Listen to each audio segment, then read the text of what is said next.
La preciosa caja de regalo de cerámica de Talavera que sostenía en mis manos cayó al suelo de mármol y se hizo añicos cuando la música se detuvo de repente.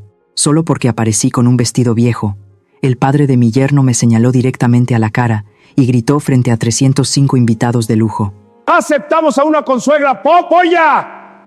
Me giré temblando para mirar a mi yerno, pero él solo sonrió con desprecio y me arrojó una copa entera de vino tinto. En mi más profunda indignación, miré a la hija que había sacrificado toda mi vida para criar, pero ella me asestó otro golpe mortal. Mamá, vete, qué vergüenza. Me quedé sola en medio de la multitud de la alta sociedad, con mi autoestima pisoteada por aquellos a quienes planeaba ayudar con toda mi fortuna. Soy Gabriela Girasol, de 55 años, y la historia que estoy a punto de contarte es sobre lo que realmente se esconde debajo de esa blusa de tela áspera, empapada de vino, una verdad que nadie en esa lujosa habitación podría haber imaginado.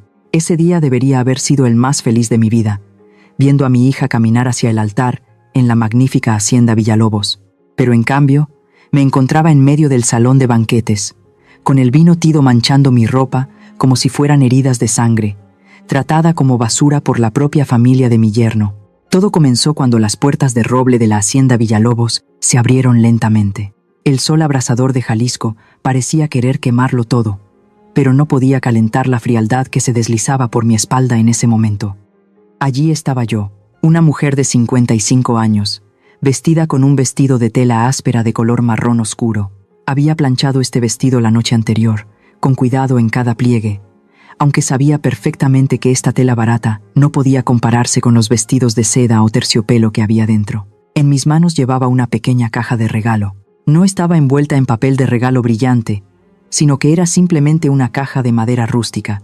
Dentro había un juego de té de cerámica de Talavera hecho a mano, algo que tuve que buscar hasta Puebla para elegir. La abracé contra mi pecho, como si fuera el único escudo que me protegía de la abrumadora magnificencia de este lugar. Respiré hondo, tratando de calmar los latidos desbocados de mi corazón. Hoy era el gran día de mi hija Marina. Mis pies tocaron el brillante suelo de mármol del salón de banquetes. El sonido de mis viejos zapatos resonó desafinado, sonando patético en medio de la suave música clásica. Los candelabros de cristal que colgaban del techo alto eran como ojos gigantes que escudriñaban cada centímetro de mi piel, cada callo en mis manos. 305 invitados. Ese número bailaba en mi cabeza.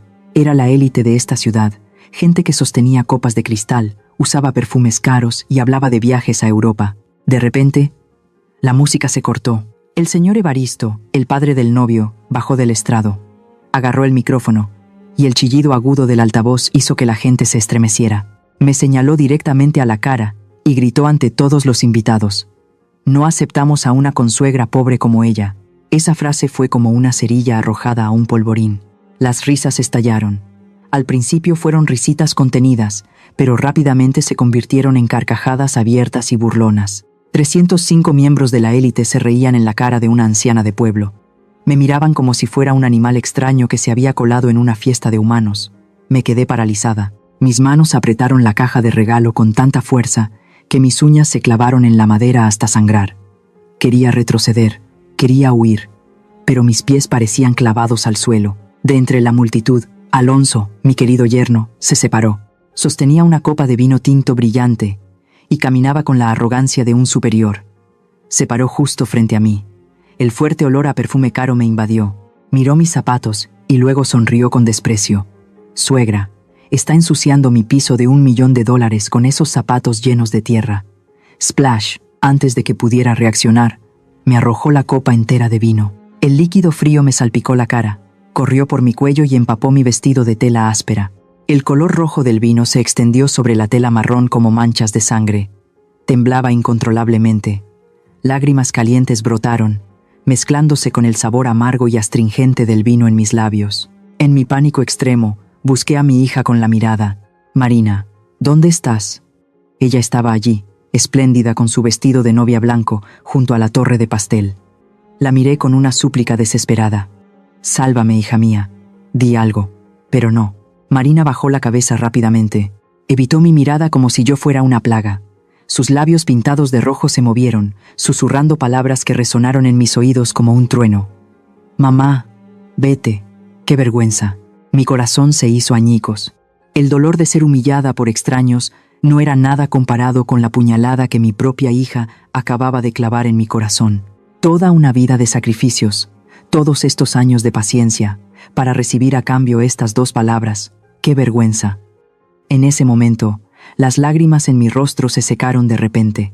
El dolor extremo había tocado fondo y se había convertido en una frialdad gélida. Miré la caja de regalo en mis manos. Este era el juego de té de cerámica que había pasado tantas noches en vela eligiendo, el regalo de una madre pobre. Pero ahora era basura.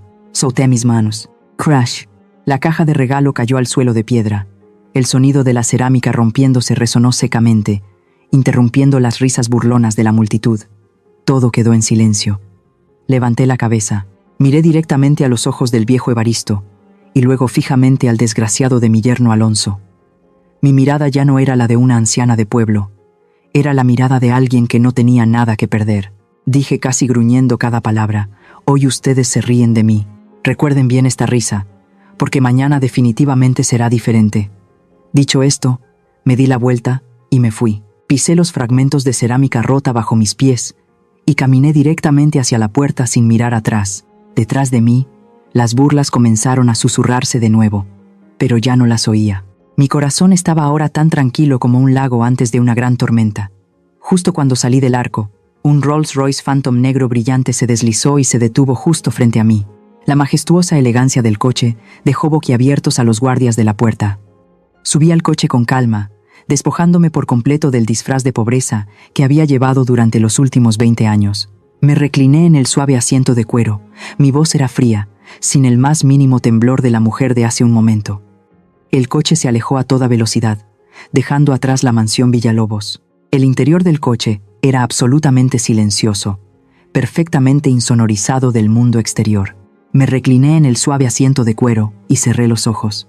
El aroma a caoba y cuero del coche no podía enmascarar el sabor amargo de la copa de vino de hace un momento, ni el olor a traición. Fuera de la ventanilla, los rascacielos de Guadalajara se alejaban. En este silencio, mis recuerdos comenzaron a retroceder en el tiempo, a una época en la que el nombre de Gabriela Girasol aún no se había convertido en un terror en el mundo de los negocios. La gente me mira. ¿Qué ven? Una anciana de pueblo, con las manos ásperas, que durante todo el año solo usa ropa barata de tela áspera, afanada junto al fuego vendiendo tamales calientes. Me compadecen o me desprecian, pero no saben que esa mujer que vende maíz controla el sustento de toda la agricultura mexicana. Soy Gabriela Girasol, presidenta del Grupo Alimentario Girasol. La gente me llama la patrona. Pero este poder no cayó del cielo. Se construyó con sangre, sudor, lágrimas y la muerte de mi esposo. Hace 30 años mi esposo, un hombre bueno, se ahorcó en el almacén después de que un socio le estafara todos sus bienes, dejándome con una deuda enorme y una hija recién nacida. Ese día, juré ante su espíritu que nunca más permitiría que la pobreza o la ignorancia mataran a mi familia. Empecé desde cero. A las 3 de la mañana, todos los días, cuando toda la ciudad aún dormía, yo ya estaba encendiendo el fuego. El olor a carbón, el olor penetrante de las hojas de maíz, el olor de la masa de maíz amasada, se mezclaban con mi sudor y mis lágrimas. Empujaba mi carrito por todos los callejones, vendiendo cada tamal, ahorrando cada peso. De un carrito, pasé a tener una tienda. De una tienda, a una planta de procesamiento. Y ahora, tengo todo un imperio de exportación de productos agrícolas, el más grande de este país. Entonces, ¿por qué tuve que ocultarlo? Porque tenía miedo. No le temo a la pobreza. Ya he sido lo suficientemente pobre. Mi mayor temor era crear un monstruo. He visto a demasiados niños ricos en Polanco o Condesa, niños que nacieron con una cuchara de plata en la boca, criados con el dinero de sus padres para luego caer en la depravación, despreciando a los trabajadores. Tenía miedo de que mi Marina se convirtiera en alguien así. Quería que creciera, que entendiera el valor de una gota de sudor, que apreciara cada centavo ganado con trabajo honesto. Por eso monté la obra de teatro más grande de mi vida. Mi hija y yo vivíamos en una vieja casa de tejas en las afueras, donde las paredes desconchadas tenían ese característico color amarillo ocre. Interpreté el papel de una madre pobre pero trabajadora. Le enseñé a Marina a regatear en el mercado por un manojo de verduras, a remendar una camisa rota, a ahorrar electricidad y agua. Cada noche, Cuando ella ya dormía, me acercaba sigilosamente al cuadro de la Virgen de Guadalupe, que colgaba solemnemente en medio de la sala. La gente solo veía la fe de una anciana devota, pero nadie sabía que detrás de ese santo cuadro había una caja fuerte empotrada en la pared. Dentro no había oro ni joyas para exhibir. Contenía el sello rojo de la presidenta del Grupo Girasol, fajos de acciones y títulos de propiedad por valor de miles de millones de pesos. Ese era el futuro que estaba ahorrando para ella. Creía que esta falsa pobreza sería un filtro, que ayudaría a Marina a encontrar a un hombre que la amara por su alma bondadosa, y no por la etiqueta de heredera de un conglomerado. Recuerdo las noches de lluvia, cuando mi hija y yo nos acurrucábamos en la vieja cama, escuchando el golpeteo de la lluvia en el techo de tejas. Marina me abrazaba fuerte y susurraba: «Cuando sea grande, ganaré mucho dinero para que ya no tengas que levantarte temprano a vender maíz. Te compraré una casa muy, muy grande». Esas palabras inocentes fueron una vez la motivación para luchar contra el mundo entero. Creía que mi hija tenía un corazón de oro. Creía que mi estricta educación había creado un girasol resistente. Luego, el amargo torrente de recuerdos me arrastró a los últimos días, cuando Marina comenzó a cambiar. Fue cuando Alonso Villalobos entró en su vida. Alonso, un nombre asociado a la cadena de supermercados y restaurantes de lujo más prestigiosa de la región. Cuando Marina me habló emocionada de su nuevo novio, sentí una fugaz preocupación, pero al ver la felicidad brillante en sus ojos, me tranquilicé pensando que tal vez era un buen chico. La primera vez que Alonso vino a casa a recoger a Marina, yo estaba en la cocina preparando horchata para el invitado. Entró en mi casa como un rey que visita a regañadientes un barrio pobre. Paseó la mirada por la abarrotada sala de estar, observó las viejas fotos en la pared y luego sus ojos se detuvieron en la silla de roble, el objeto más valioso de la sala que había conservado durante tantos años. Sacó un paquete de toallitas húmedas de su bolsillo. Lentamente, meticulosamente, limpió la superficie de la silla una y otra vez. Mientras limpiaba, arrugaba la nariz, esa nariz altanera que inhalaba y exhalaba con evidente disgusto. Se volvió hacia Marina. Su voz no mostraba ninguna consideración. «Tu casa apesta a pobreza». Un olor a humedad mezclado con «¿Qué es esto? ¿Olor a pueblo?». En ese momento, yo salía de la cocina con una bandeja de bebidas. Mis pies se detuvieron detrás de la cortina. Contuve la respiración, esperando que Marina hablara. Esperaba que dijera: «No puedes decir eso. Esta es la casa de mi madre. Ella ha trabajado muy duro para mantenerla». Pero no. La voz de Marina sonó, apenas un susurro y llena de vergüenza. «Lo siento. Dejaré que... Le diré a mi mamá que ponga más ambientador. Mi mamá siempre es tacaña. No quiere comprar velas aromáticas». Mi corazón se encogió. La bandeja en mis manos tembló. Los vasos de vidrio tintinearon suavemente. Mi hija, la que una vez prometió comprarme una casa grande, ahora se disculpaba con un extraño por el olor a pobreza de la misma casa que la vio crecer. Eso fue solo el principio. La escalada de desprecio aumentó con el tiempo, en proporción directa a la debilidad de Marina. El punto culminante fue una tarde de domingo hace 2 meses. Alonso vino de nuevo. Llevaba un par de zapatos de cuero italiano relucientes, del tipo hecho a mano cuyo valor podría alimentar a una familia pobre durante todo un año. Mientras estaba sentado con las piernas cruzadas en la silla, Paco, mi viejo perro que había vivido conmigo durante más de 10 años, se acercó cojeando. Paco era viejo, su vista era mala, solo quería oler al extraño para familiarizarse. La nariz húmeda del perro apenas rozó la punta de su zapato. Alonso le dio una fuerte patada en las costillas al pobre animal. Paco soltó un aullido de dolor, salió volando y se acurrucó gimiendo en un rincón. Yo estaba en el patio tendiendo la ropa, oí el lamento del perro e inmediatamente dejé caer la cesta y corrí adentro. Al ver a Paco temblando, sentí un dolor agudo como si me echaran sal en una herida.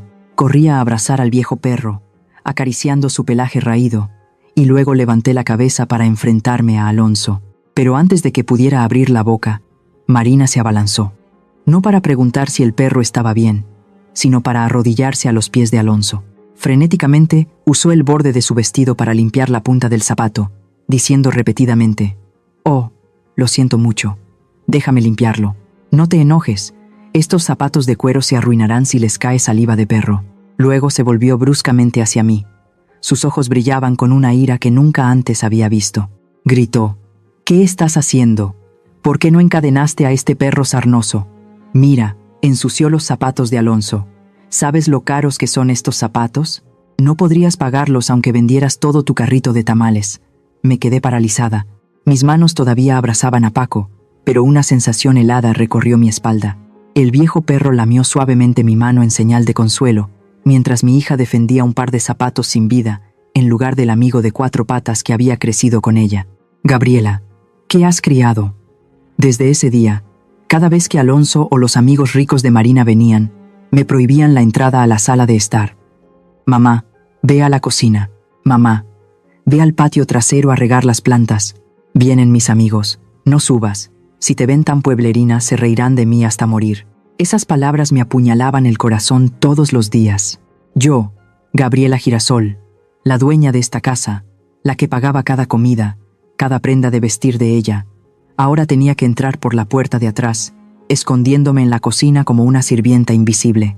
Tuve que soportarlo, tuve que tragarme mi ira, diciéndome a mí misma que probablemente es joven e ingenua, probablemente interpreté demasiado bien el papel de pobre, pero no. Mi resignación solo envalentonó a esa maldad, a esa falsa superioridad. Había guardado silencio para mantener la paz, para que mi hija fuera feliz. Pero ese mismo silencio les había permitido pisotear mi dignidad. Me senté en la cocina, mirando el cuadro de la Virgen de Guadalupe a través de la rendija de la puerta entreabierta. Madre mía, ¿dónde me equivoqué? ¿Por qué mi sacrificio se paga con un desprecio tan cruel? Lágrimas amargas cayeron, saladas y amargas. No sabía que lo que me esperaba era una conspiración 1000 veces más cruel. Una conspiración que expondría por completo las verdaderas caras de aquellos a quienes mi hija adoraba.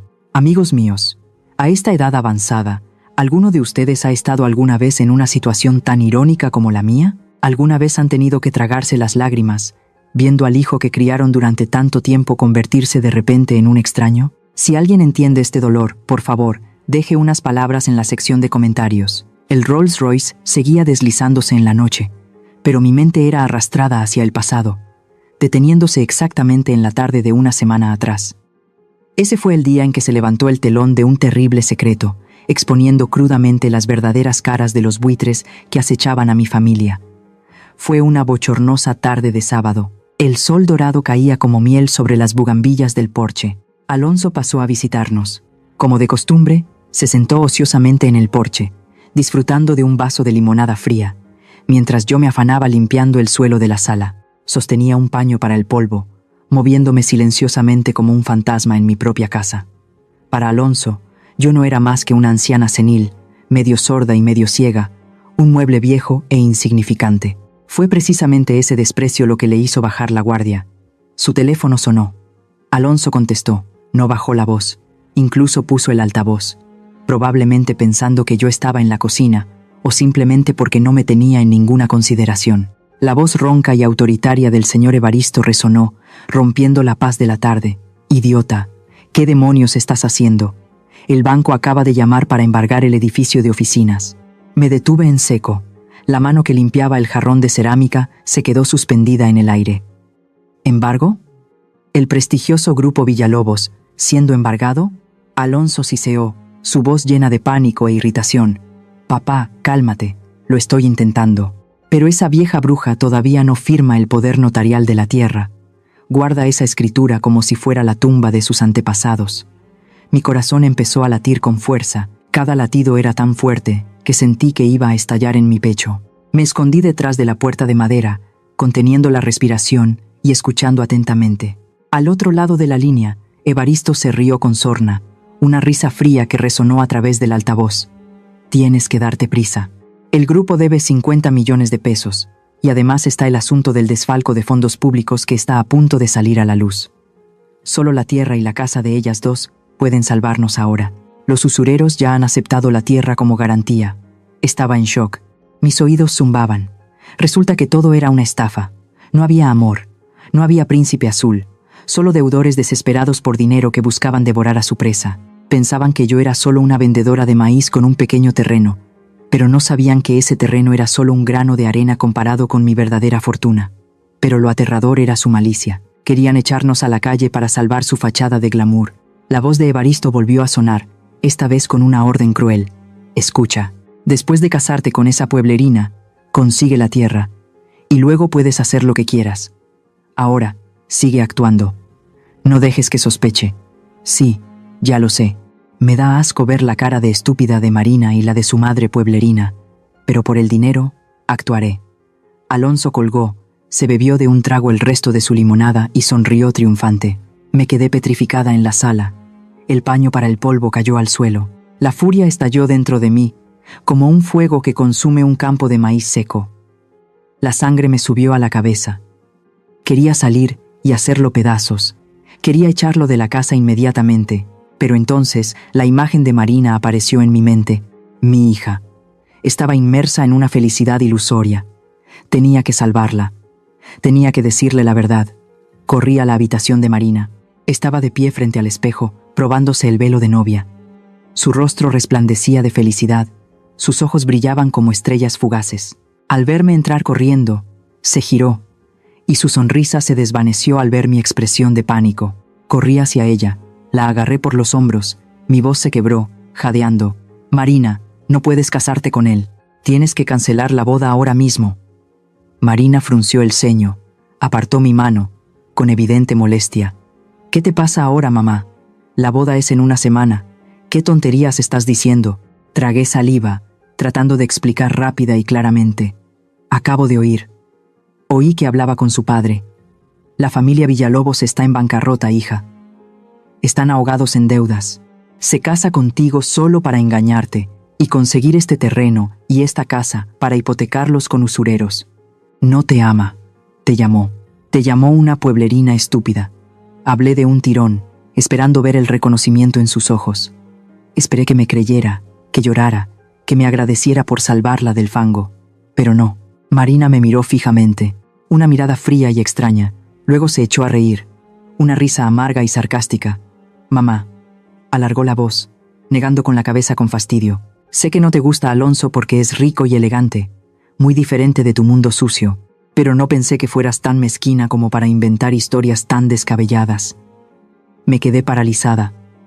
¿Inventar? ¿Crees que estoy inventando? Marina se acercó a mí, sus ojos afilados como cuchillos. ¿Qué más? Un conglomerado tan grande como Villalobos, ¿cómo podría quebrar?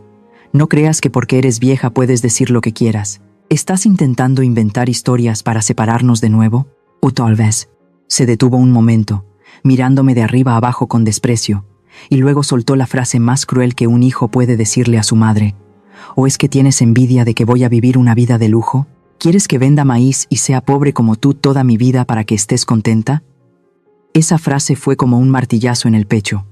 Retrocedí, chocando con el borde de un armario. Me dolió, pero el dolor físico no era nada comparado con la devastación de mi alma. ¿Envidia? ¿Tenía envidia de mi propia hija?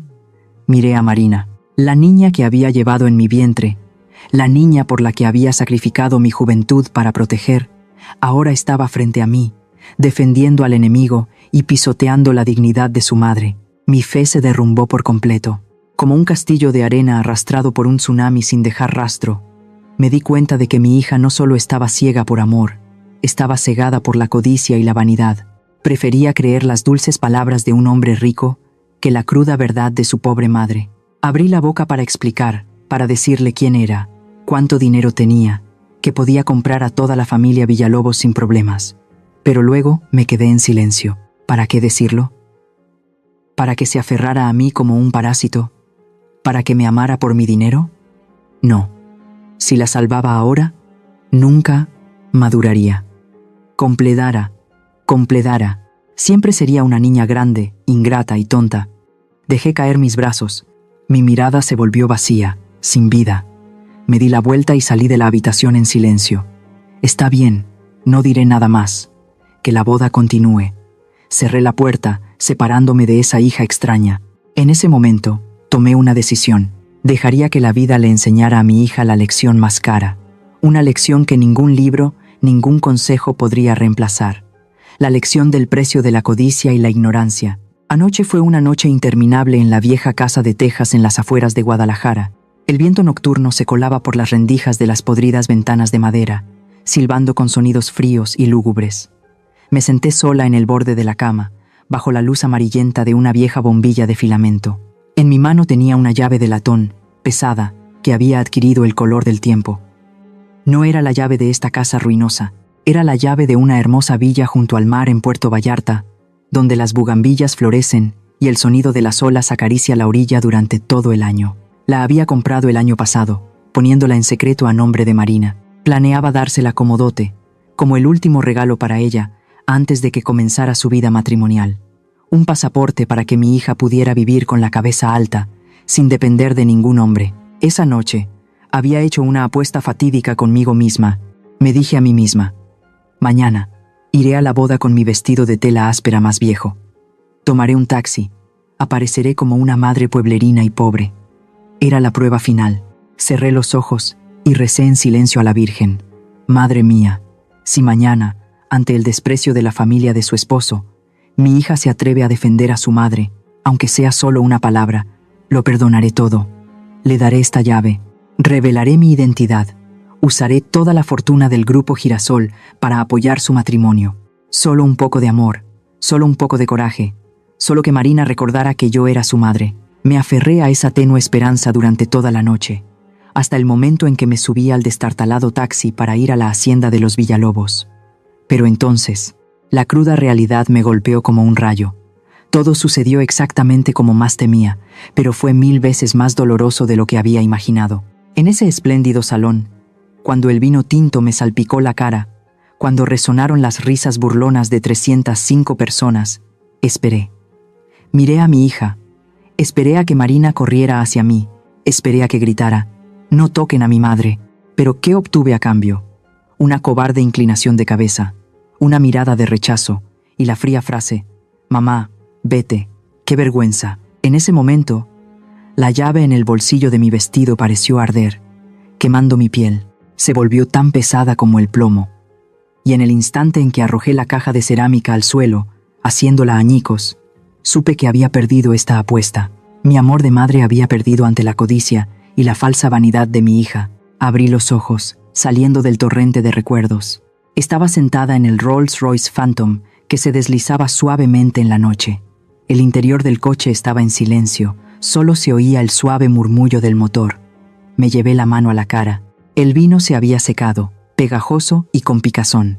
El olor agrio del vino persistía en mi cabello, en mi ropa, recordándome la humillación que acababa de sufrir. Saqué un pañuelo de seda de la caja de pañuelos junto al asiento. Me froté la cara con fuerza, el cuello. Me froté a conciencia, como si quisiera quitarme la piel vieja y débil de la vendedora de maíz Gabriela. Dolía, picaba, pero no me detuve. Cuando el pañuelo de seda blanco se tiñó del rojo oscuro del vino, lo arrugué y lo tiré a la pequeña papelera de al lado. Junto con él, también deseché la ciega indulgencia de una madre. La madre amable y paciente que se sacrificó por su hija murió en el salón de bodas hace un momento. Ahora, sentada aquí, solo quedaba Gabriela Girasol, la patrona, la mujer de hierro que, sin ayuda de nadie, había levantado un imperio de las cenizas de su marido. Saqué mi teléfono Vertu de mi bolso secreto. La pantalla se iluminó fríamente. La lista de contactos mostraba un nombre familiar: Octavio, mi abogado principal y mi mano derecha durante los últimos 20 años. Marqué. Después de un solo tono, contestaron al otro lado de la línea. Octavio parecía haber estado esperando esta llamada durante mucho tiempo. Presidenta, la escucho. Mi voz sonó, sin temblor ni ahogo. Era grave, firme y afilada como el sonido de un cuchillo cortando una tabla de madera. Octavio, activa el plan B. Hubo un segundo de silencio al otro lado de la línea, y luego una respuesta con fría profesionalidad. ¿Está segura? Si activamos este plan, la señorita Marina, lo interrumpí, mi mirada fija en el oscuro vacío frente a mí. Estoy segura, ella necesita crecer, y la única forma de que crezca es dejarla caer, y caer fuerte. Respiré hondo y di la orden, palabra por palabra, clara y despiadada. Mañana, vamos a cobrar deudas. Prepara todos los archivos, todas las deudas de Villalobos, los contratos de suministro de alimentos, las pruebas de evasión de impuestos. Tráelo todo. Entendido, presidenta. Haré que la caravana la recoja temprano mañana por la mañana. Bien, colgué. Me recliné en el asiento, mirando por la ventanilla del coche. Las luces amarillentas de la calle pasaban rápidamente por el cristal, como estrellas fugaces moribundas. Mañana sería un día largo, Una gran tormenta estaba a punto de azotar esta ciudad, y yo era el ojo del huracán. Toqué mi bolsillo, sintiendo la fría llave de la villa junto al mar. La guardaría, algún día, quizás se la daría a Marina, pero no ahora, y ciertamente no a la débil novia Marina de hoy. En esa encrucijada del destino, me lo había preguntado cientos de veces. La línea entre la indulgencia ciega y la necesaria autoestima es realmente muy delgada. Si ustedes estuvieran en mi lugar, con el regalo que pensaban darle a su hija en la mano, pero siendo rechazados por ella misma frente a una multitud, ¿qué harían? ¿Seguirían retrocediendo por amor maternal? ¿O se levantarían como yo para reclamar su honor? Por favor, denme un consejo sincero basado en sus experiencias en la sección de comentarios. El amanecer despuntaba sobre la cima de la colina. Los primeros rayos de sol de la región de Jalisco atravesaban la fina capa de niebla, iluminando mi residencia secreta. No era la destartalada casa de tejas de las afueras, donde había vivido con Marina durante 20 años. Este era mi lugar, una estructura moderna con grandes paredes de cristal que ofrecían una vista panorámica del valle, un lugar donde el silencio se compraba con mucho dinero. Me paré frente al enorme espejo del vestidor que iba del suelo al techo. La mujer vendedora de maíz, demacrada y sucia, de ayer, había muerto. Se había desvanecido en la nada como si nunca hubiera existido. En el espejo ahora estaba Gabriela Girasol. Toqué suavemente mi cabello canoso. Esta mañana, mi estilista personal había llegado muy temprano. El cabello desordenado y enmarañado de siempre estaba ahora recogido en un moño alto, pulcro y orgulloso, revelando una frente alta y ojos agudos. Cada mechón de canas ya no era un signo de vejez, sino que parecía hilos de plata, brillando bajo las luces, un testimonio de experiencia y sabiduría. Me puse un traje negro, la tela de alta calidad, una mezcla de seda y lana, confeccionada a mano por una prestigiosa casa de moda de Milán, se ajustaba perfectamente a mi figura. No era áspera como la tela de saco, sino suave, fresca, acariciando mi piel como una armadura de guerrera. Los hombros del traje, de corte impecable, creaban una majestuosidad que ninguna palabra podía describir. Abrí el joyero forrado de terciopelo rojo sobre el tocador. Dentro no había monedas de la venta de maíz. Dentro yacía un collar de perlas del Mar de Cortés, las perlas negras más raras del Golfo de California. Me lo puse lentamente alrededor del cuello. La sensación fría de las perlas se filtró en mi piel, despertando todos mis sentidos dormidos. Clic. Serré el broche. Un sonido pequeño pero decisivo, como el de cargar un arma. Me miré profundamente a los ojos en el espejo. Estos ojos habían llorado hasta quedarse sin lágrimas por mi marido, por mi hija, pero hoy estaban secos. Eran fríos y afilados como un bisturí. No más indulgencia, no más paciencia. Solo quedaba la voluntad de hierro de la líder de un imperio empresarial. Me di la vuelta y salí de la habitación. El sonido de mis tacones altos golpeando el suelo de ébano resonó con un tac, tac, tac, lleno de poder, completamente diferente al arrastrar de las sandalias de la madre pueblerina de antes. En el gran salón, mi equipo de asistentes y guardaespaldas ya esperaba. Al verme bajar las escaleras, todos se pusieron firmes y se inclinaron al unísono. «Buenos días, presidenta». El sonido retumbó, lleno de fuerza. No respondí con palabras, solo asentí levemente. El asentimiento de una superior. Salí por la puerta principal. 5 relucientes SUV negros del grupo Girasol esperaban con los motores en marcha. Estaban alineados en una sola fila, imponentes, como bestias de acero, listos para desgarrar la paz de esta mañana. El estilizado logotipo del girasol chapado en oro en el lateral de los vehículos brillaba bajo el sol, orgulloso y desafiante. El jefe de seguridad abrió rápidamente la puerta del tercer vehículo, la posición más segura del convoy. Subí al coche y ocupé mi asiento habitual. La puerta se cerró con un golpe sordo, aislando completamente el interior del mundo exterior. En marcha, di la orden brevemente. El convoy se puso en movimiento, rugiendo colina abajo, dirigiéndose directamente al centro de la ciudad, donde los rascacielos se alzaban para perforar el cielo azul. Nuestro objetivo era claro: la sede central de Villalobos Corp. Dentro del coche, reinaba una atmósfera de trabajo tensa y profesional. El joven asistente sentado frente a mí tecleaba rápidamente en su tableta, levantó la vista, giró la pantalla hacia mí y me informó con voz clara: «Presidenta, este es el último informe financiero de Villalobos que nuestro equipo de inteligencia económica ha recopilado esta mañana. Eché un vistazo a los números rojos que bailaban en la pantalla, gráficos en picada, deudas vencidas que se entrelazaban como una telaraña. El asistente continuó, señalando una cifra destacada. Actualmente, Villalobos debe a sus proveedores un total de 50 millones de pesos. Lo interesante es que, de esa cantidad, el 80% se debe a empresas subsidiarias de nuestro ecosistema Girasol. Han estado importando desde carne de res y verduras hasta vino de unidades que usted posee indirectamente, sin saberlo. Esbocé una sonrisa. Evaristo, ese viejo zorro, siempre se enorgullecía de su cadena de suministro, pero no tenía ni idea de que la soga ya estaba alrededor de su cuello desde hacía mucho tiempo. Estaba comiendo mi comida, bebiendo mi vino, pero se atrevía a escupirme en la cara. ¿Y el contrato de suministro?, pregunté, sin apartar la vista de la pantalla.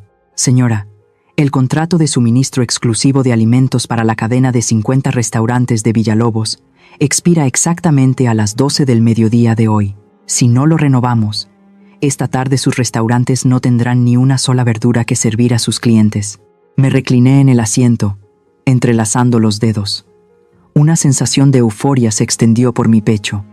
No era alegría, sino la satisfacción de un cazador que ve a su presa caer completamente en la trampa. ¿Creen que el dinero es poder? ¿Creen que una reputación falsa lo es todo? Miré por la ventanilla del coche. Los altos edificios del distrito financiero pasaban a toda velocidad. Era hora de mostrarles lo que es el verdadero poder. El poder no proviene de alardes vacíos o fiestas extravagantes. El poder proviene de controlar el estómago de los demás. Asentí, con una sonrisa fría que hizo que incluso mi asistente se estremeciera. Bien, hoy les enseñaremos lo que significa estatus. El convoy aceleró, cortando el viento, y se detuvo justo frente a la entrada principal del edificio de la sede de Villalobos Corp. La puerta del coche se abrió de golpe. Bajé. El calor sofocante del asfalto al mediodía no me inmutó. Al contrario, pareció avivar el fuego de la indignación que ardía a fuego lento dentro de mí. Me ajusté el cuello del traje y caminé con la cabeza alta. 5 guardaespaldas altos y corpulentos, con gafas de sol oscuras, me rodearon inmediatamente, formando un muro móvil impenetrable. Nos dirigimos directamente al vestíbulo. El sonido de mis tacones altos golpeando el suelo de granito, tac, tac, tac, resonó con fuerza en el vasto espacio. Los oficinistas que iban y venían se apartaron a ambos lados, susurrando ante la imponente presencia del extraño grupo. La recepcionista, con el rostro muy maquillado, corrió a bloquearnos el paso. Extendió los brazos. Su voz temblaba pero intentaba sonar profesional. «Disculpe, señora, ¿tiene una cita? No puede entrar así». No me detuve, ni siquiera la miré. Uno de mis guardaespaldas simplemente extendió el brazo y la apartó como si fuera una rama que bloquea el camino. «Nuestra presidenta no necesita cita. Apártate». Nos dirigimos directamente al ascensor privado de la dirección.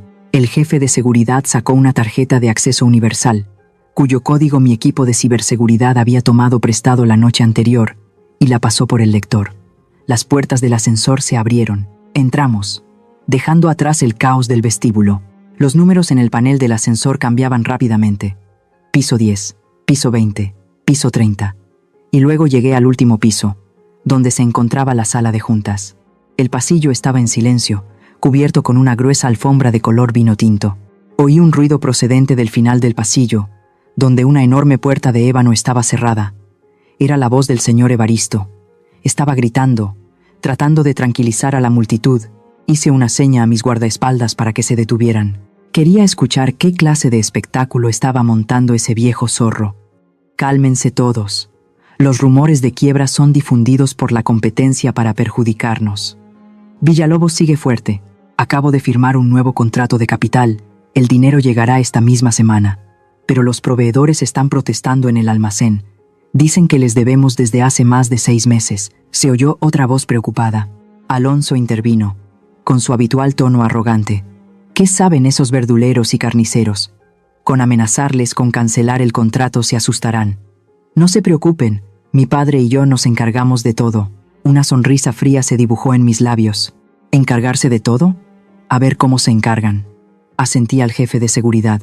La pesada puerta de la sala de juntas fue empujada con fuerza por 2 guardaespaldas, golpeando la pared con un ruido tan fuerte como un trueno. El ruidoso silencio de la sala de juntas se hizo de repente, un silencio de muerte.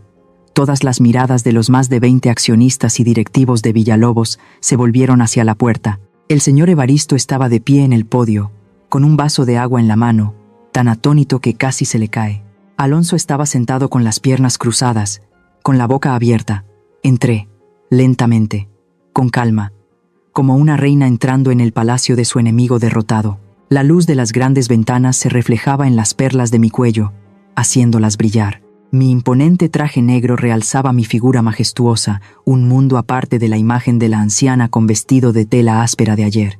Caminé directamente hacia la larga y brillante mesa de madera del centro de la sala. Nadie se atrevió a hablar. Estaban completamente abrumados por mi presencia. Saqué un grueso expediente del maletín de cuero de mi asistente. La portada del expediente tenía impreso el brillante girasol amarillo, el símbolo del grupo Girasol. Arrojé el expediente con fuerza sobre la mesa. Se deslizó un poco y se detuvo justo delante del señor Evaristo. Apoyé las manos en la mesa.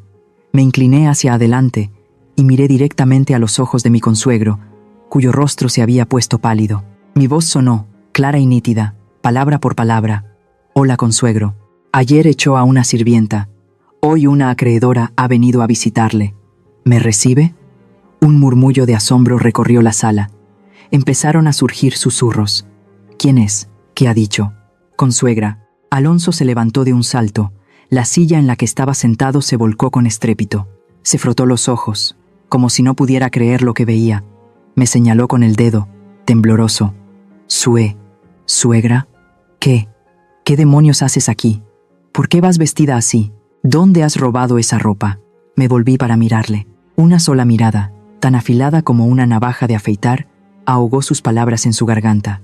«Cállate», lo dije en voz baja, pero con suficiente autoridad como para que se encogiera. Me volví a mirar a Evaristo. Este viejo era mucho más astuto que su hijo. Miraba fijamente el logotipo del girasol en el expediente, y el sudor empezaba a perlarle la frente. Reconocía ese símbolo. Cualquiera en la industria alimentaria de México tenía que conocer ese símbolo. Usted es. La voz de Evaristo se quebró. Me erguí, crucé los brazos sobre el pecho y declaré solemnemente ante toda la junta directiva. Soy Gabriela Girasol, presidenta del grupo de alimentos Girasol. Un jadeo colectivo resonó en la sala. Ojos desorbitados por el horror. Girasol, el tiburón más grande del estanque en el que nadaban. Y la mujer al frente de ese imperio era la misma consuegra pueblerina de la que acababan de oír hablar. Señalé el expediente sobre la mesa. Ahí dentro está la lista de todas sus deudas. Poseo el 80% de los bonos y la deuda a corto plazo de Villalobos Corp. En otras palabras, ustedes viven con mi dinero. Respiran el aire que yo les proporciono. Di un paso más hacia Evaristo. Mi voz era fría y despiadada como una sentencia de muerte. Exijo el pago inmediato de los 50 millones de pesos. En efectivo, ahora mismo. Evaristo balbuceó, su rostro sin una gota de sangre. Señora Gabriela, nosotros, ¿cómo vamos a conseguirlo ahora mismo? Por favor, denos unos días. Lo interrumpí. Ni un día más. No hay negociación. El contrato de suministro de alimentos también expira a las 12 del mediodía. Si no pagan la totalidad, precintaré este edificio. Y haré que todo México sepa que el grupo Villalobos no es más que una cáscara vacía. Miré mi reloj y luego a él.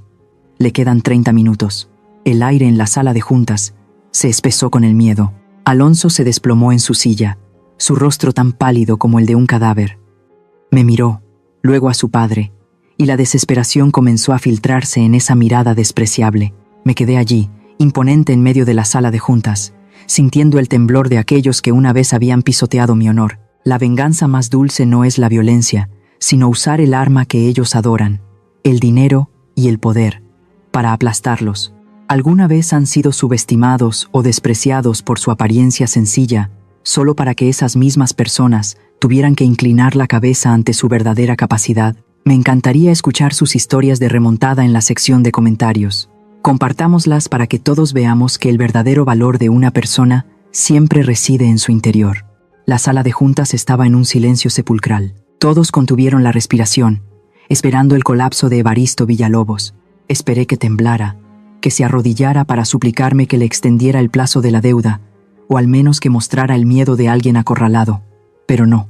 De repente, echó la cabeza hacia atrás. Una risa seca y salvaje resonó, rompiendo la tensa atmósfera. Se rió tanto que su barriga temblaba y las lágrimas corrían por las arrugas de sus ojos. No era la risa de un perdedor. Era la risa de un viejo zorro que acababa de encontrar una salida en una cueva oscura. Evaristo dejó de reír. Sacó un pañuelo para secarse los ojos y luego me miró con una mirada fría y burlona. Muy bien, consuegra. Debo admitir que su actuación fue excelente. Si no hubiera investigado a fondo sus raíces de vendedora de maíz, tal vez me habría creído que realmente es la presidenta de Girasol. Fruncí el ceño. ¿De qué estaba hablando? Evaristo aplaudió 2 veces. El sonido seco resonó como una señal. Inmediatamente, la puerta lateral de la sala de juntas, la entrada para el personal de seguridad, se abrió de golpe. Una ráfaga de aire frío entró. No entraron camareros, sino un equipo de policías económicos fuertemente armados, liderados por un hombre de mediana edad con un traje gris, un rostro impasible y un aire burocrático.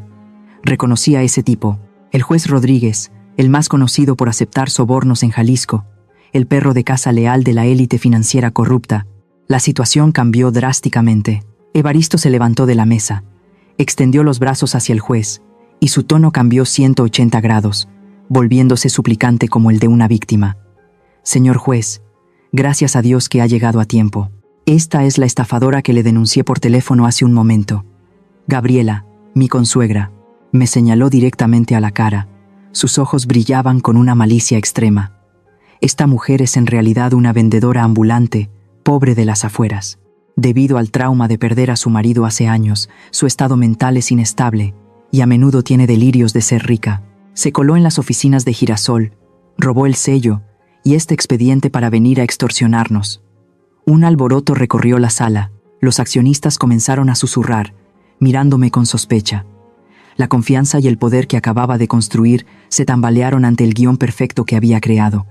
Estaba atónita. ¿Robo? ¿Delirios? ¿Cómo se atrevía a tergiversar la verdad de una manera tan descarada? Grité. ¿Está loco? Los documentos legales son claros. Cállese. El juez Rodríguez gritó, interrumpiéndome. Se acercó, tomó el expediente, lo hojeó y lo arrojó con desprecio sobre la mesa. Los documentos falsificados hoy en día son muy sofisticados. ¿Cómo podría una anciana vendedora de tamales ser dueña del grupo Girasol? Es demasiado absurdo. Evaristo asestó otro golpe mortal. Sacó un papel doblado en 4 de su bolsillo y lo levantó para que todos lo vieran. Y esta es la prueba irrefutable. Un certificado que confirma el estado mental inestable de la señora Gabriela, firmado por su propia hija para ingresarla en un sanatorio. Se escapó del sanatorio esta mañana. Me quedé helada. ¿Firmado por su propia hija? Evaristo se volvió hacia Alonso y asintió. Alonso sonrió con suficiencia. La sonrisa cruel de alguien que sabe que tiene la sartén por el mango. Se dirigió a la puerta y arrastró a alguien a la habitación. Marina. Todavía llevaba ropa de calle desaliñada, su rostro pálido, sus ojos hinchados de tanto llorar. Temblaba como un pajarito ante una manada de bestias salvajes.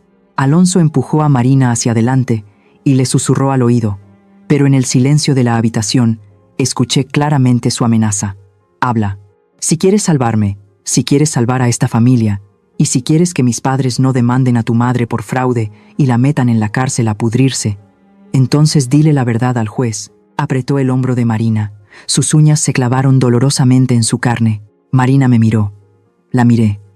Mis ojos se abrieron de par en par, en shock. Negué ligeramente con la cabeza, suplicándole en silencio. No, hija mía. No dejes que te manipulen. Realmente soy Gabriela Girasol. Puedo salvarte. Pero Marina no entendió. En sus ojos en ese momento solo había miedo. Miedo de que me arrestaran. Creyó en el loco guión que Evaristo y su hijo le habían metido en la cabeza, que estaba loca, que estaba cometiendo un delito. El juez Rodríguez tamborileó los dedos sobre la mesa, su voz fría. Señorita Marina, confirme, ¿es esta mujer su madre? ¿Y tiene antecedentes de delirios? Marina temblaba incontrolablemente. Miró a Alonso, quien la miró con amenaza. Miró a Evaristo, quien sonrió con presión. Luego me miró, y las lágrimas corrieron por sus mejillas. La voz de Marina se quebró. Habla, siseó Alonso. Marina cerró los ojos con fuerza y gritó desesperada. Sí, Mi madre no está bien de la cabeza. A menudo dice tonterías. Por favor, no la arresten. Solo está enferma. Un rayo cayó a mi lado. Mi mundo se derrumbó por segunda vez. La primera vez fue en la boda, y esta vez, justo donde intentaba buscar justicia. Mi propia hija me había convertido en una loca ante la ley. Ese certificado psiquiátrico falso ahora tenía validez legal gracias al testimonio de mi único pariente. Evaristo se rió a carcajadas. ¿Lo ven? Su propia hija lo admite. Realmente está loca. El juez Rodríguez hizo un gesto con la mano. Arréstenla, por falsificación de documentos, extorsión a una empresa y alteración del orden público. 2 policías corpulentos se abalanzaron de inmediato, apartando a mis guardaespaldas. Mis guardaespaldas intentaron sacar sus pistolas eléctricas, pero levanté la mano para detenerlos. No, si abríamos fuego aquí, nos convertiríamos en verdaderos criminales. Esto era una trampa. Estaban usando la ley sucia para atraparme.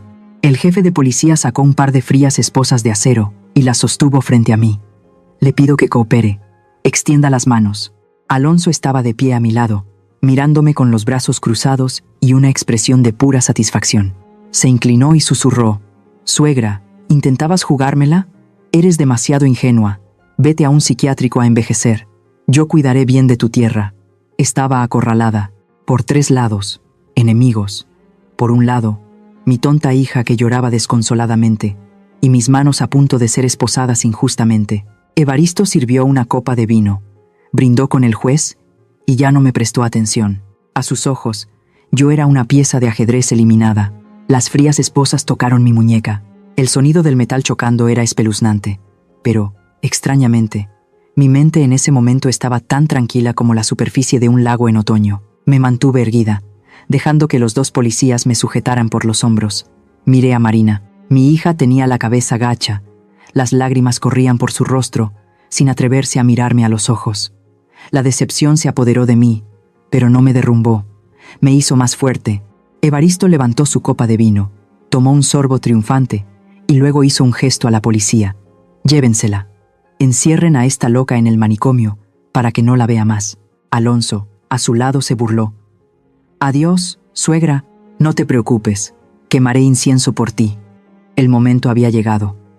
No luché. Simplemente levanté la cabeza con calma. Mi mirada pasó por encima del hombro de Alonso y se fijó en el hombre que estaba en silencio en un rincón de la habitación, sosteniendo un maletín de cuero negro. León. Había sido el asistente más leal de Alonso durante los últimos 2 años. El que siempre se inclinaba obedientemente, el que le preparaba el café, el que le lustraba los zapatos. Pero Alonso no sabía que León era también uno de los mejores expertos en inteligencia económica que yo había entrenado. Asentí levemente. Un asentimiento muy ligero, pero que conllevaba el peso de 1000 libras. León captó la señal. Dio un paso adelante. Alonso pensó que su asistente iba a presentar más pruebas, así que extendió la mano y dijo con arrogancia: «Dámelo, León». ¿Algo más divertido? Pero León pasó de largo. Se dirigió directamente hacia mí, la prisionera esposada. Para asombro de toda la sala de juntas, León se inclinó 90 grados, con una actitud de absoluto respeto, como si estuviera ante un emperador. «Presidenta, está hecho.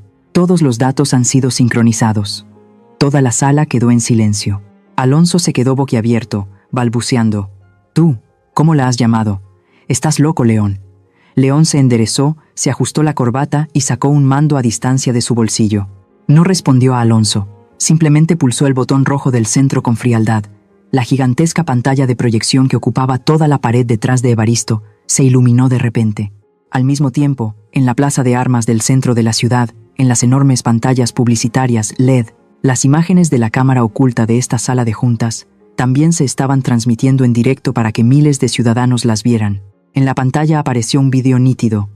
No era la imagen actual, sino la de 30 minutos antes. Era la escena de Evaristo Villalobos, sentado en una oficina privada, empujando un maletín lleno de dinero hacia el juez Rodríguez. La voz en el vídeo sonó clara, amplificada por el sistema de sonido envolvente. «Aquí tiene 5 millones de pesos en efectivo, señor juez. Solo tiene que firmar la orden de arresto para esa vieja en el acto y legalizar este certificado psiquiátrico. Y este dinero es suyo. El resto se lo transferiré después de embargar el terreno. No se preocupe. Para mí, Convertir a una persona cuerda en loca es pan comido, sonó la voz del juez, acompañada de una risa repugnante. En la sala de juntas, el rostro de Evaristo pasó del rojo al morado, y luego al blanco pálido. La copa de cristal que sostenía cayó al suelo. El juez Rodríguez se levantó de un salto como si se hubiera quemado. Corrió hacia León, gritando: «Apágalo, apágalo ahora mismo. ¿Quién demonios eres? Esto es una calumnia, pruebas falsas». León retrocedió con calma, su voz firme: «Señor Rodríguez, usted ya no tiene autoridad para dar órdenes aquí. Este video no solo se está transmitiendo aquí, sino que también se ha transmitido en directo al servidor de la Oficina Central Anticorrupción en la Ciudad de México hace 5 minutos. La orden de arresto de emergencia ha sido aprobada, saltándose su autoridad local». Apenas terminó de hablar, la puerta principal de la sala de juntas fue derribada a patadas, pero esta vez no era la policía local. Era un equipo de fuerzas especiales con uniformes negros, armados con rifles automáticos, con las palabras «Policía Federal» en letras doradas en el pecho. Al frente iba el director de la Oficina Anticorrupción, un hombre imponente con un rostro severo. Mostró su poderosa placa: «Nadie se mueva. Oficina Anticorrupción. Tenemos una orden de arresto para Evaristo Villalobos, Alonso Villalobos y el juez Rodríguez por soborno, lavado de dinero, fraude y conspiración con funcionarios para pervertir la justicia». Los 2 policías locales que me sujetaban me soltaron asustados. Retrocedieron y levantaron las manos en señal de rendición. El equipo de fuerzas especiales irrumpió como un torbellino. Evaristo intentó huir por la puerta trasera, pero una patada lo derribó al suelo. Fue inmovilizado, y las mismas esposas que había preparado para mí se cerraron ahora en sus muñecas. «Es una injusticia. Me han tendido una trampa. No sé nada», gritó Evaristo desesperado. Alonso fue aún más cobarde. Se escondió debajo de la mesa, temblando como una rata de alcantarilla sorprendida por la luz. Pero 2 soldados de las fuerzas especiales lo arrastraron fuera. Me quedé en medio de ese caos, dejando tranquilamente que el propio director me quitara las esposas. «Disculpe la tardanza, señora Girasol. Necesitábamos pruebas del delito en el acto para atrapar a toda la red», se disculpó el director, inclinando la cabeza. Me froté la muñeca, que tenía una marca roja, y sonreí levemente. «No se preocupe. Un pez grande requiere paciencia para ser atrapado». Cuando se llevaban a Alonso y pasó a mi lado, gritó desesperado: «Mamá, mamá, sálvame. Soy tu yerno. Diles que me suelten». He aprendido la lección. Ni siquiera le miré, pero de repente, una mano me agarró el bajo del pantalón. Era Marina. Se había desplomado en el suelo en algún momento. Su vestido de diseñador estaba arrugado, su maquillaje corrido por las lágrimas. Se arrastró a mis pies, abrazando mi pierna como una persona que se ahoga y se aferra a un tronco. «Mamá, mamá, me equivoqué, me engañaron, no sabía nada. Salva a mi marido, por favor. Si va a la cárcel, ¿cómo voy a vivir? Eres tan rica. Si dices una palabra, lo soltarán de inmediato». Miré a mi hija, que lloraba desconsoladamente a mis pies. Sentí un dolor agudo en el corazón, pero sabía que este era el momento en que tenía que ser más fuerte. Lentamente, separé los dedos de Marina de mi pantalón, uno por uno, con decisión. Di un paso atrás, creando una distancia insalvable entre ella y yo. La miré directamente a sus ojos hinchados. Mi voz era gélida, resonando en la sala de juntas que se iba silenciando. «Marina, escúchame bien». Me señalé el pecho. «La pobre vendedora de maíz, de la que siempre te avergonzaste, la que echaste anoche, ha muerto. Murió por la crueldad de su propia hija». Marina sollozó, negando con la cabeza frenéticamente. «No, mamá», alcé la voz, ahogando su llanto. «Ahora, frente a ti solo está Gabriela Girasol, la presidenta de un conglomerado, y en mi conglomerado, la regla suprema es, si la haces, la pagas. No tolero ningún error, ni siquiera los de mis seres queridos». Miré a Alonso, que se alejaba esposado, y luego a mi hija. «Tu marido ha infringido la ley. Debe pagar el precio. Y tú, has sido cómplice del mal por codicia e ignorancia. ¿Quieres enmendar tu error?». Me di la vuelta, me ajusté la chaqueta del traje y me preparé para salir de esa habitación sofocante. Dejé atrás una última frase, no como consuelo, sino como una lección aprendida a la fuerza. Si quieres enmendar tu error, tienes que levantarte por tus propios medios. No te salvaré. Aprende a crecer de estas cenizas. Me fui. La puerta se abrió de par en par. La luz del sol brillante entró, iluminando mi camino. Detrás de mí, el sonido del llanto tardío y arrepentido de Marina resonó desesperado. Pero no miré atrás. Había ganado la batalla en el mundo de los negocios, pero en la batalla de ser madre, tuve que aceptar dejar que mi hija sufriera para que pudiera convertirse en una persona de bien. Ha pasado un año desde que la tormenta llamada Justicia arrasó la ciudad de Guadalajara. Estoy de pie en el balcón de la Hacienda Girasol. Ante mí, extendiéndose hasta el horizonte, hay un mar de girasoles de un amarillo brillante que se yerguen orgullosos para recibir el sol de la mañana. Después de la lluvia de anoche, el rico olor a tierra húmeda se mezcla con el aroma picante de la hierba, creando una atmósfera fresca, la atmósfera de la libertad y el renacimiento. El imperio Villalobos se derrumbó más rápido de lo que pensaba. Como un castillo de arena construido sobre cimientos de mentiras, se desmoronó en cuanto llegó la ola de la verdad. Evaristo y Alonso cumplen condena en la prisión federal de Puente Grande. Una sentencia de 20 años por lavado de dinero y fraude es un precio muy alto, pero merecido para quienes vendieron su conciencia. He oído que en la cárcel Alonso, el niño mimado de antaño, ahora tiene que limpiar los baños para ganarse un poco de tranquilidad. En cuanto a mí, Gabriela Girasol, he decidido dar un paso atrás. He delegado la gestión directa del grupo a un equipo directivo joven. La mayor parte de mi tiempo y mi fortuna los dedico a la Fundación Girasol. Es la pasión de mi vida, donde proporciono capital a mujeres pobres que quieren empezar sus propios negocios ambulantes como yo lo hice, y concedo becas a niños estudiosos de las zonas rurales pobres de Jalisco. No quiero ver a nadie caer en una situación tan desesperada que pierda su identidad. Suena el timbre de la puerta. Sonrío. Ya es hora. Un viejo autobús se detiene frente a la puerta de la hacienda. Quien baja no es una dama elegante con vestidos de seda, sino una joven con vaqueros, una camiseta sencilla y una bolsa de fruta en la mano. Marina.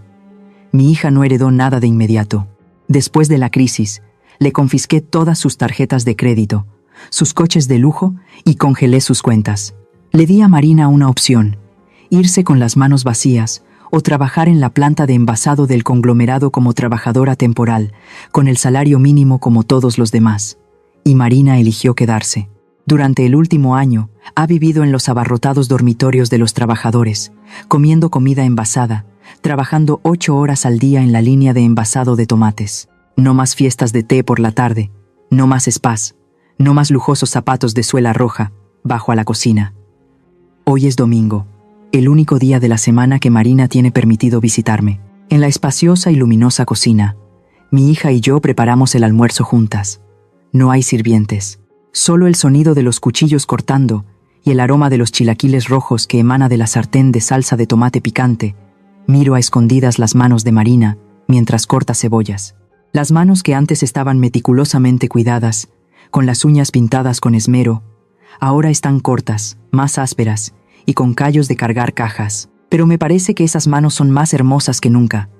Mamá, el supervisor me felicitó esta semana, dice Marina, con un toque de orgullo en su voz. Descubrí un error en el embalaje de un lote de exportación a Estados Unidos, lo que le ahorró a la fábrica una gran multa.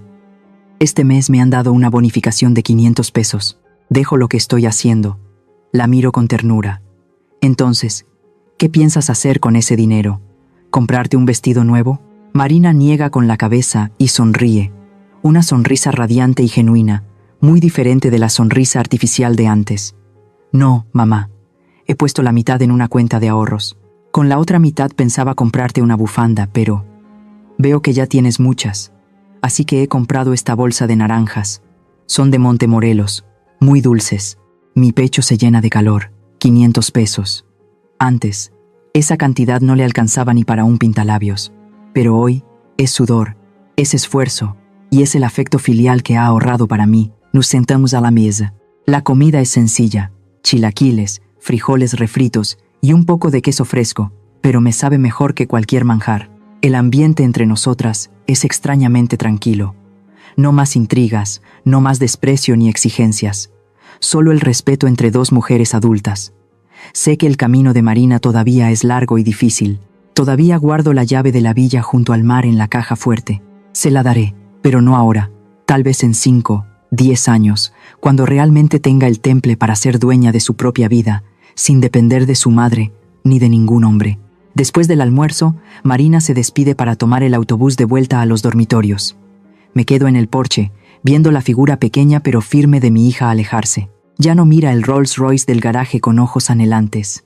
El sol de la tarde proyecta largas sombras sobre el patio de baldosas. Los girasoles siguen mirando firmemente al sol. Miro hacia el cielo azul de México, donde las nubes blancas flotan perezosamente. Susurro al vacío, donde creo que mi marido me está observando. Querido, lo he conseguido. La brisa de la tarde sopla suavemente a través de mi pelo canoso. He protegido el honor de nuestra familia. No he dejado que el dinero consuma nuestra conciencia. Y lo más importante, nuestra hija está creciendo de nuevo. Esta vez, está creciendo con sus propios pies, con su propio corazón que siente la vida. Cierro los ojos e inhalo profundamente el aroma de la tierra. Por primera vez en muchos años, siento que mis hombros se aligeran. Una paz absoluta. Gabriela la vendedora de maíz o Gabriela la presidenta ya no importa. Ahora, solo soy una madre feliz, de pie en medio de mi propio jardín de flores. Queridos amigos, mi historia ha llegado a su fin, pero las lecciones que la vida me ha enseñado con lágrimas y dolor siguen siendo válidas. Antes de despedirme, quiero dejarles con algunas reflexiones. Primero, a las que son y serán madres. Amar a un hijo es un instinto, pero amarlo correctamente es una habilidad. Nunca confundan el amor con la sobreprotección ciega. No se conviertan en esclavas de sus hijos y no se sacrifiquen hasta el punto de perder su propia autoestima. Sus límites personales son la primera lección de respeto que le enseñan a su hijo. Cuando aprendan a valorarse, sus hijos aprenderán a valorarlas. Recuerden, solo una madre feliz e independiente puede criar hijos felices y autosuficientes. Segundo, a los hijos. La familia de origen es donde naces, pero tu propia familia es donde envejecerás. Equilibrar esos dos mundos es un arte de vivir. Nunca pisoteen el lugar que los crió por perseguir el glamour de un nuevo amor o la vanidad de la familia de su cónyuge. Quien los ama de verdad valorará su pasado y sus raíces, por muy humildes que sean. Si alguien les hace elegir entre ellos y sus padres, recuerden, la persona que vale la pena nunca les obligará a elegir. Tercero, sobre la codicia y la naturaleza humana. El dinero es un buen sirviente pero un mal amo. La codicia puede ayudarles a construir magníficos castillos en un instante, pero también corroerá su alma y destruirá las relaciones más sagradas. Los Villalobos no cayeron por falta de dinero, sino por falta de moral. Nunca dejen que el dinero le ponga precio a su dignidad. Y por último, para los que están iniciando una relación, observen cómo su pareja trata a los que son más débiles, a los camareros, a los pobres y especialmente a sus padres. Esa es su verdadera cara, no los regalos caros ni las palabras dulces. Elijan a una pareja que sepa inclinarse ante los ancianos, que sepa cuidar a un animal pequeño, porque esa es una persona con un corazón bondadoso. Esta vida es muy justa. Cosechas lo que siembras. Vivan de tal manera que, cuando miren hacia atrás, puedan sonreír serenamente como yo ahora, en medio de un campo de girasoles radiantes bajo el sol. Los nombres de los personajes y los lugares de la historia que acaban de escuchar han sido cambiados para proteger la identidad de los implicados. Compartimos esta historia no para juzgar a nadie, sino con la esperanza de que en algún lugar alguien se detenga a reflexionar. ¿Cuántas madres están sufriendo en silencio en sus propios hogares? Sinceramente, me pregunto, y ahora quiero saber de ti. ¿Qué opinas de la decisión que tomó ella? Si estuvieras en su lugar, ¿habrías hecho algo diferente? Cuéntame lo que piensas. En los comentarios leo cada mensaje con atención, porque tu voz también importa aquí. Si esta historia te hizo reflexionar, no olvides dejar tu like, compartirla con alguien cercano y suscribirte al canal para no perderte los próximos relatos. Nos vemos en la siguiente historia. Somos Antes del Silencio, usando historias para caminar contigo a través del tiempo y reencontrar la paz, la dignidad y la fuerza del alma.